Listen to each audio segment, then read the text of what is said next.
Oh, hey YouTube, what's really good? My name is Vivid Color, coach of the South Texas Sableyes, and we are incredibly late with some uploads. And before I get into this battle, I will explain that a little bit.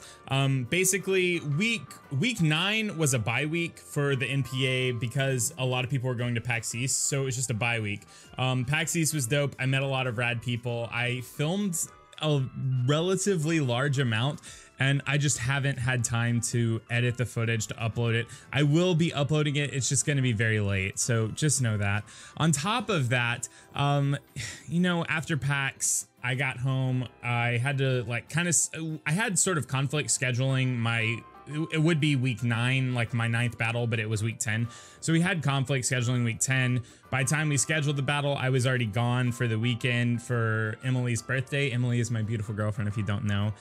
So we were gone. We went out of town for the entire weekend. And then the next weekend, I was very busy with work-related stuff. And I've just been really stressed about work in general. So I'm terribly sorry. And to anyone from the NPA who knows that I'm late, I'm very sorry. I feel like I've let a lot of you down. I promise I will get my shit together and I will finish the season strong with on-time uploads, but that doesn't really mean much since I think the last 3 weeks are going to be late-ish. I don't know.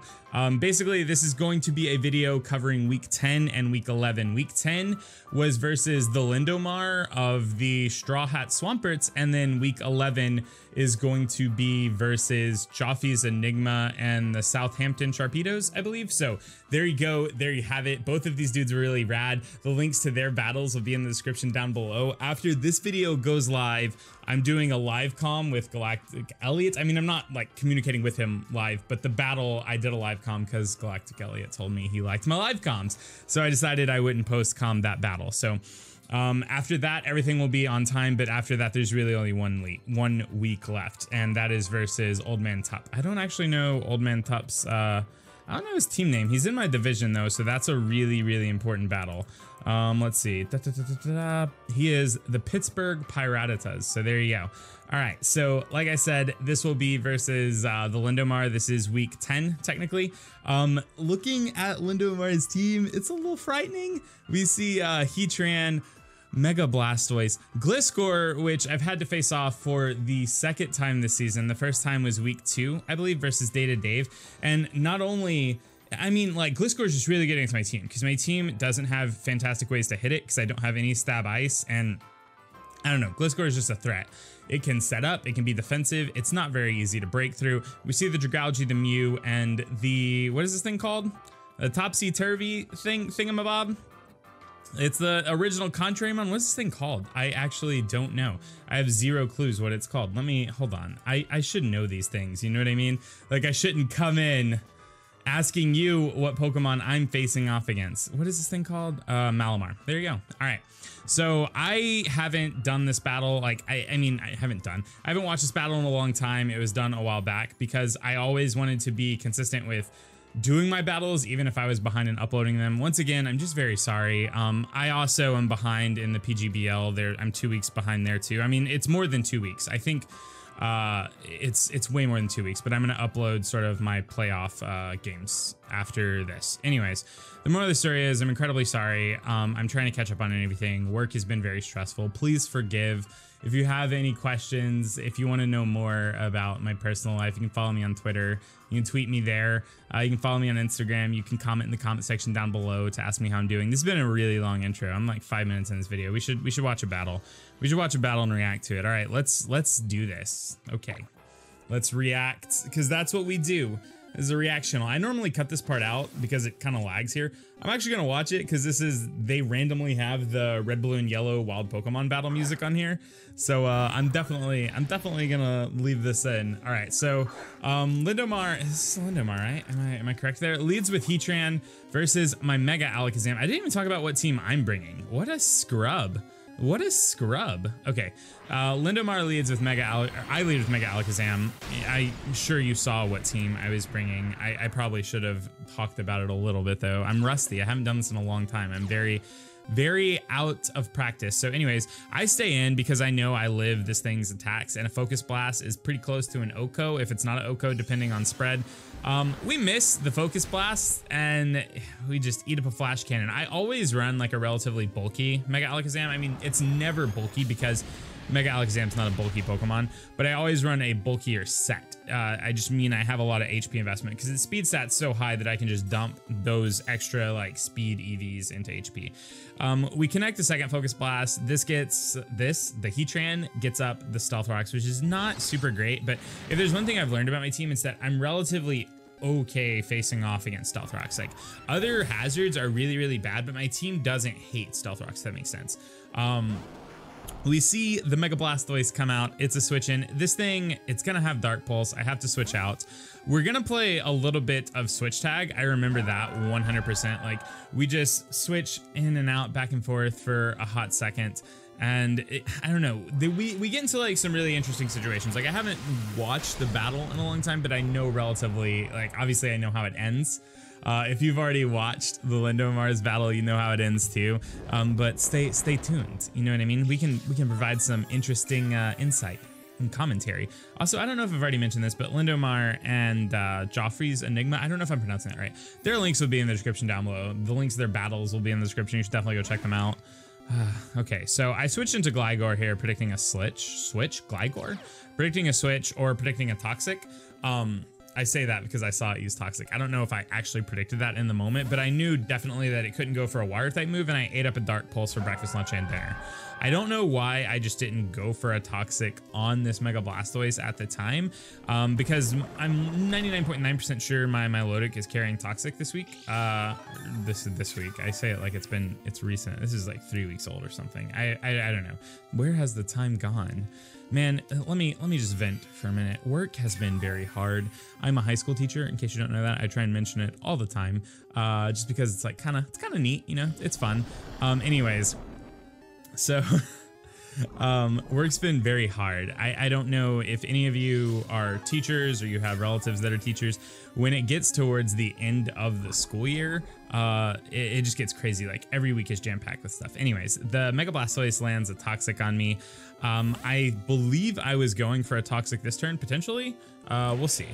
I don't know. I think I got predicted here. Yeah, so I was going for Toxic on the Mega Blastoise. I don't know necessarily if this was a prediction or just he realized that the Blastoise wasn't going to do anything and this ate up Water type attacks. Like, anything I could reasonably do, this ate it up. This team is just really, really good against me, and I think you'll see that as the battle goes on. I mean, there's just, I don't have a lot of like fantastic answers to a lot of his Pokemon. Like, I had to switch in my Gligar here. The double switch is tilting, I'm not gonna lie, especially the double switch into Mega Blastoise is like really, really, really tilting. I'm gonna take a pause for a minute, get a nice bit of Starbucks green tea in my throat. So we have to go back out to Milotic.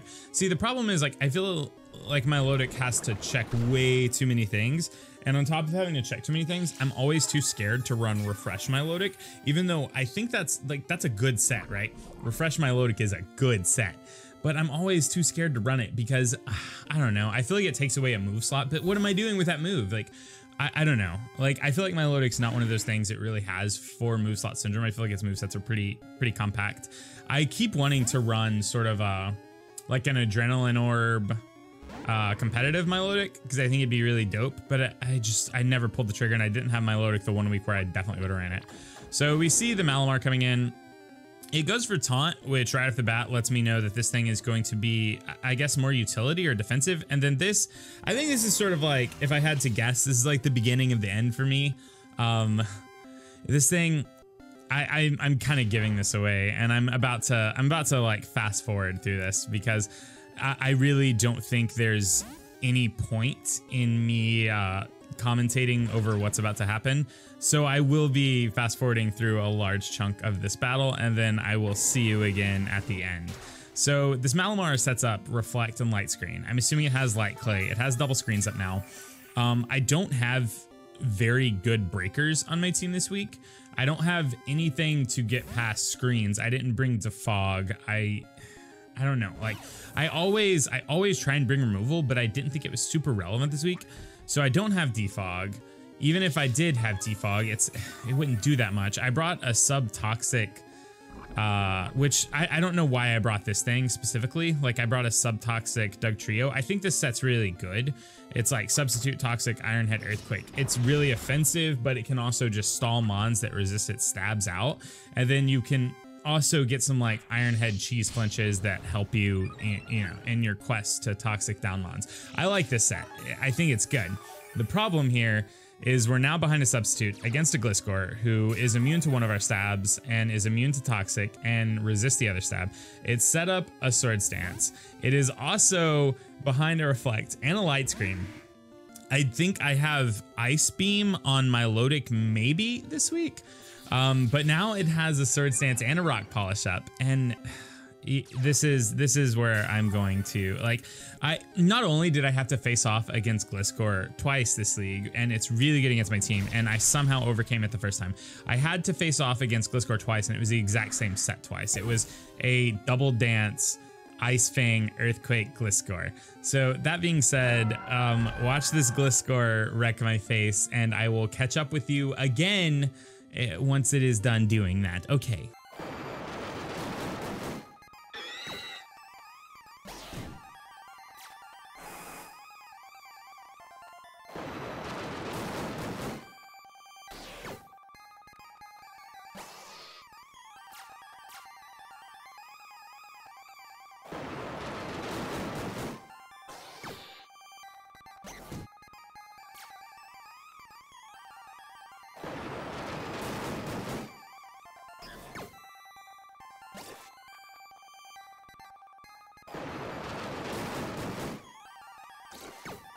Okay, so as you can see, we got completely demolished, and this is a really bad battle on my part. I mean, the Lindomar played well. I don't think I played awful, but at the same time, the squad I brought was just not good. I think I ended up with 3 ground weaknesses.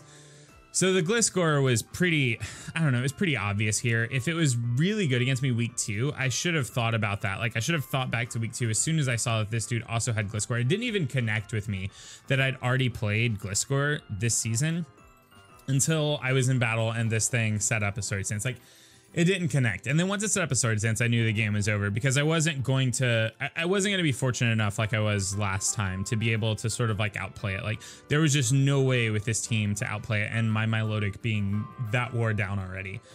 Anyways, the moral of the story is the battle was really bad. It was a great game by the Lindomar. It was really good prep on his end. It was not fun to watch or play. I promise you, I was raging when this happened. Once I saw the rock polish, because up until the rock polish, I was like, maybe it's just sword stance, because that's a set. You can run just sword stance Gliscor. Once I saw the rock polish, I just kind of like, I threw my stylus on the desk and I was like, yeah, we got fucked. Anyways, the moral of the story is, great game, Lindomar. Definitely go check him out. And then let's just jump immediately into the next battle to sort of keep pace. Okay, so we're back. This is going to be our week 11 battle versus Joffy's Enigma, coach of the Southampton Sharpedos. And let me tell you, before we get into this battle, I'm trying to keep pace here, but Joffy had, I don't know if I'm pronouncing your name right, by the way. I'm really sorry if I'm not, but he had access to Garchomp Mega Scizor, and I prepped for the core of Garchomp Mega Scizor Togekiss really, really hard.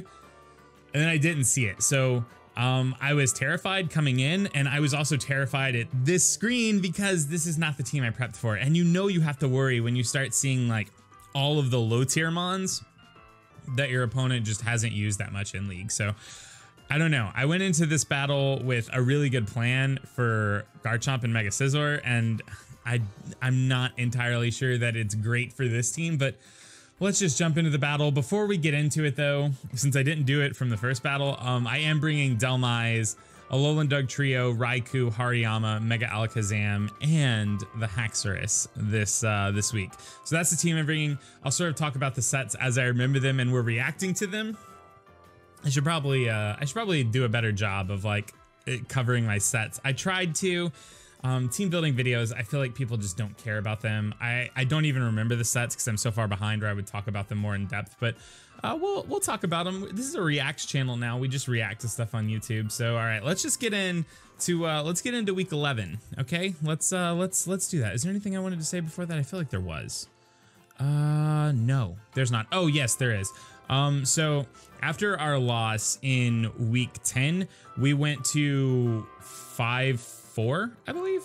No, we went to 5-5. Our differential was, no, that's not correct either. I think we went to 5-4. Is that correct? No. I think we went to 4-4. That's correct.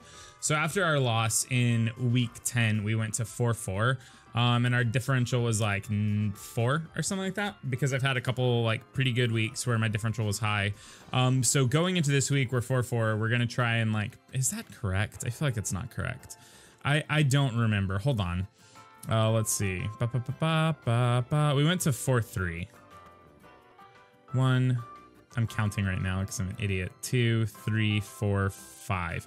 Okay, so we went to 5-3. That's correct.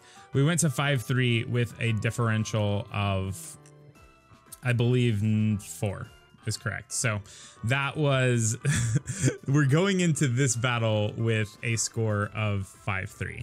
Okay, now we figured it out. Let's get into this battle and watch it and react to it and talk about it, and it'll be great. No, 5-4. I don't know. It's not relevant anymore. I just want to point out that the music here is very, very creepy. I was sort of like, I have not listened to it up until now. I normally check these before I record, and I have not done that, but it sounds pretty creepy. Okay, so anyways, in this battle, I specifically remember leading off with Sableyes. Now, the idea here was that he had Ariados? Nope, that's next week. He had something that potentially set up spikes. What did he bring? What did this man's bring? I don't know what he had. I led off with Sableyes for a reason, and now I'm not remembering it. But fun fact, we also had to restart because I ended up only selecting Sableyes the first time. First time I've ever done that in a Wi-Fi battle where I only selected one mod, so we had to do same lead. So I knew going into this battle that it was gonna be pretty messed up. It's just not a good lead for me. Like Sableyes versus an electric type, normally great, but not an electric ice type. So we switch out into our Hariyama here because Hariyama's thick fat salt vest that can eat up blizzards for breakfast, lunch, and dinner. We went for a heavy slam, which chunked the Skun Tank. I didn't think it was going to do that much. It makes me think the Skun Tank's maybe not as defensive as it could be. We go back out into our Sableyes because Chestnut just can't touch us, and we can actually like reasonably hurt the Chestnut. The Chestnut is what I was worried about. If he led Chestnut and set up spikes, I just had the ability to anchor shot it, and in a strictly 1v1 battle, I win. Like, this thing cannot beat me in a strictly 1v1 battle. So we get our leftovers recovery, and this is part of the reason why I play my Sableyes a lot. I don't know, I play it so different from the way I see other people playing it. Most weeks, I just have leftovers on it, and I'm trying to play some kind of like, almost like off tank set. Like, I always have synthesis and leftovers because it can take hits with just full HP investment. It can take a ton of hits, and you're just sitting there like you get passive recovery from the leftovers. It has synthesis, so it has reliable recovery, and it just doesn't take damage. We are taking a lot from the Shadow Claw, but we get to outpace it in damage with a combination of anchor shots, keeping it from switching out, our leftovers, and our synthesis. This thing doesn't. I think actually I was about to say Chestnut doesn't have access to synthesis, but I think it does. It's not typically how Chestnut is played, I guess. I don't know. I feel like synthesis was reasonable here. Like, I think I remember specifically thinking if he ever goes for synthesis, I just have to switch out because I'm no longer winning in a strict damage race anymore. Since he doesn't have leftovers, I am winning, I guess, just like a passive damage race. But if he ever shows me synthesis, I have to switch out. So this would have been the turn. He goes for Shadow Claw again. I'm just assuming he didn't have synthesis. So we get to take this thing out with an anchor shot, which is great. We will also be at above half health. Sableyes, I like it a lot. I'm actually really surprised it was still on the dock when I made my transactions because it's a reliable rapid spinner. It's also just, it's bulky, and it could be one of those annoying, does it give Leech Seed? I don't know, but anchor shot is dope. It might not give Leech Seed, but anchor shot is a dope move. So he switches back out into his Rotom. We have to go out into our Hariyama here.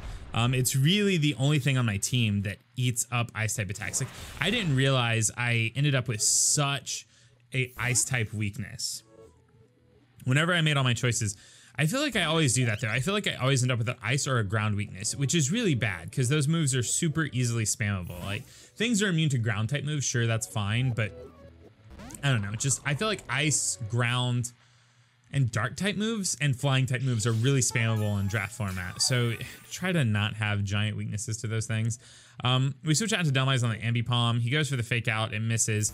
Since he switches out here, I think I can reasonably assume that this thing is not carrying knockoff, because if it was, knockoff did a ton of damage. I was just at the point where Sableyes was still good, but it wasn't fantastic.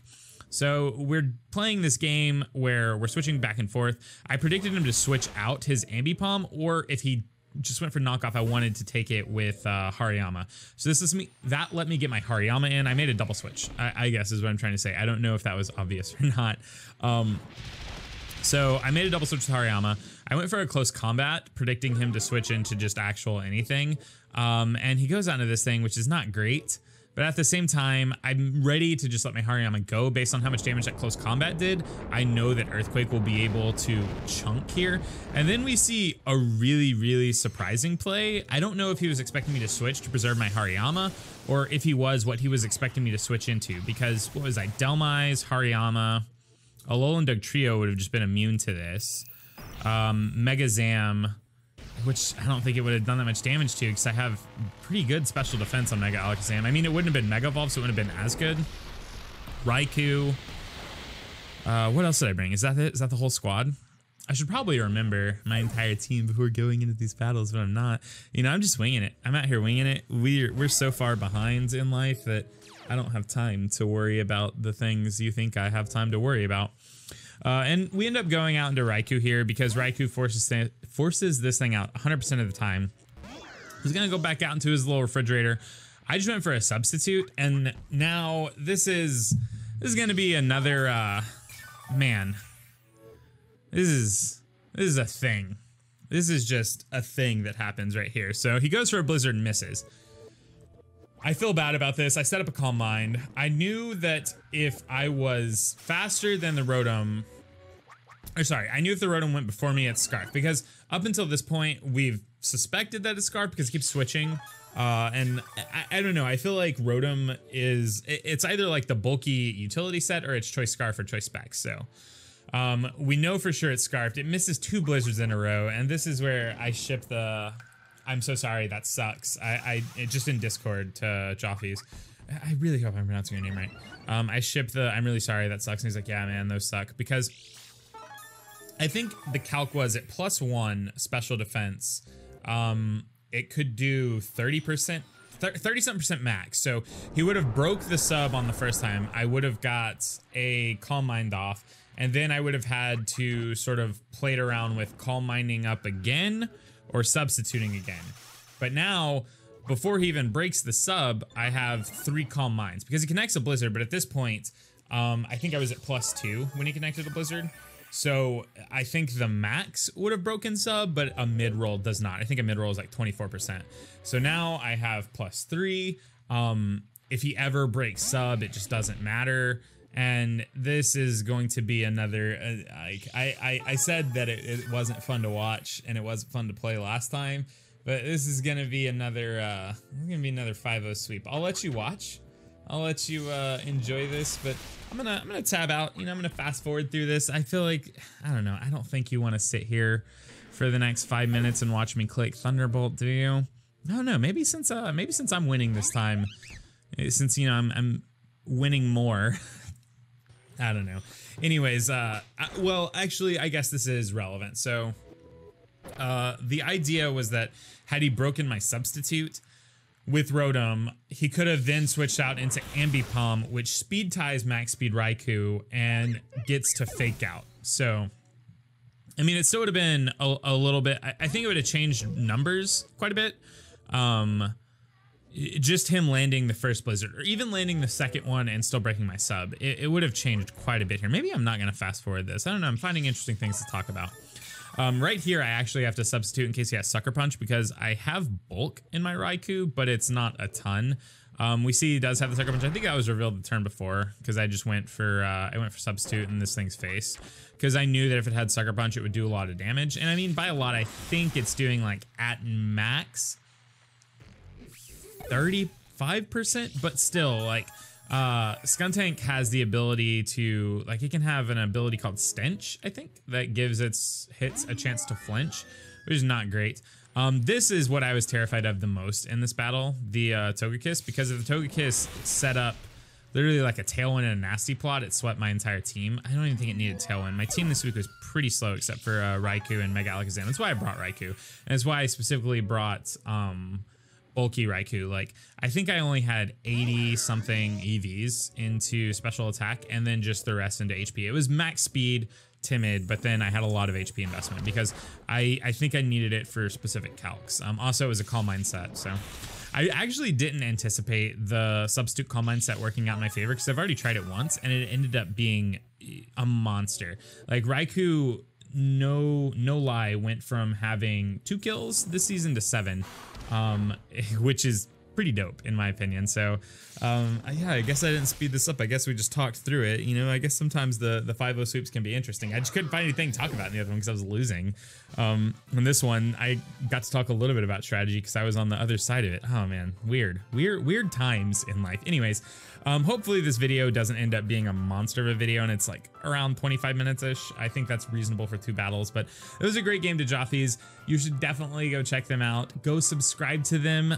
Go watch their side of the video if you haven't already. If you have already watched it, I'm so sorry I'm late. And once again, to everyone in the NPA, I know Elliot reached out to me and asked how I was doing. I just want anyone who's listening that knows or cares to know that I'm very sorry. I really didn't intend to get so far behind, but I've just been so stressed, and then traveling to basically like 2.5 weeks in a row. I say a half week because I was really busy with school stuff, and I'm like contracted to film stuff. It's weird. I don't really need to get into it, but I've just been stressed and this is not helping my stress. Like, getting behind in things really hurts. I guess like my mental wellness. Does that make sense? Like my mental, I was gonna say wealth, but that's not a thing. My mental wellness, I guess.